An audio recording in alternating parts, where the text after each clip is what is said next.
तो रुको जरा, सबर करो। बोला धक्का बुक्की नहीं करने का, आराम से लेने का।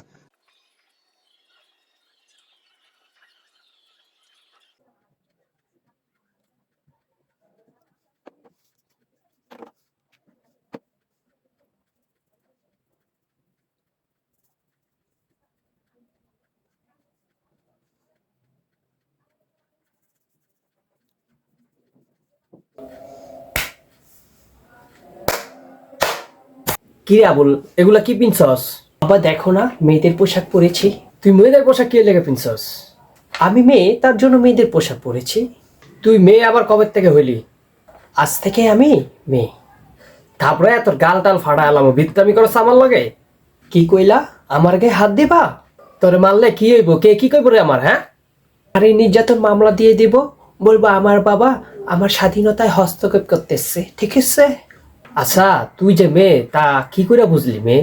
কত বাবা আমারে। গতকাল আমি মাঠে গিয়েছিলাম খেলতে, একটা বল এসে আমার ঝুনঝুনিতে লেগেছিল। আমি অনেক ব্যথা পেয়েছি, তারপর থেকে আমি নিজেকে মেলি মেলি ফিল করতেছি। খারা শয়তান, তোর মেলি মেলি আমি বাইর করতেছি, তুই তারা দেখ কি করি। ও আচ্ছা, এই ঘটনা তাইলে। আমি তো আইছিলাম তোর কাছে, যে আমার 100 বিঘা জমি আছে, তোকে দুই বাইরে অর্ধেক অর্ধেক করে দিয়া, মানে লেখা দিব তো করে। আর তুই যে তো মাইয়া হয়ে গেছস, তাহলে তো তোরে আর অর্ধেক অর্ধেক দেওয়া যাবো না, তোরে তো কমাই দিতে হইব। তাহলে তোর বাইরে দেবো 75 আর তোরে দেবো 25।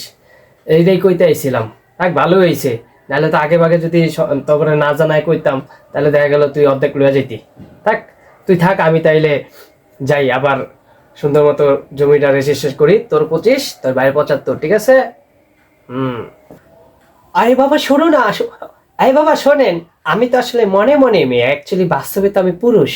আপনি কেন ছোটকে 75 দেবেন? 50-50-তে আসেন। আমি তো মনে মনে মেয়ে, অ্যাকচুয়ালি বাস্তবে তো আমি একজন পুরুষ, হ্যান্ডসাম, স্মার্ট। হ্যাঁ, তুই তাহলে মনে মনে মেয়ে, এমনিও মেয়েওয়াস নাই না? আরে আমিও তো মনে মনে কইছি, এমনি তো লেখা মিকা দেব না, আমার তো সম্পত্তি নাই। হ্যাঁ, ধোঁকাবাজ পিতা, তুমি ধোঁকা, আমার সাথে ধোঁকা করেছো, তুমি আমাকে ধোঁকা দিয়েছো।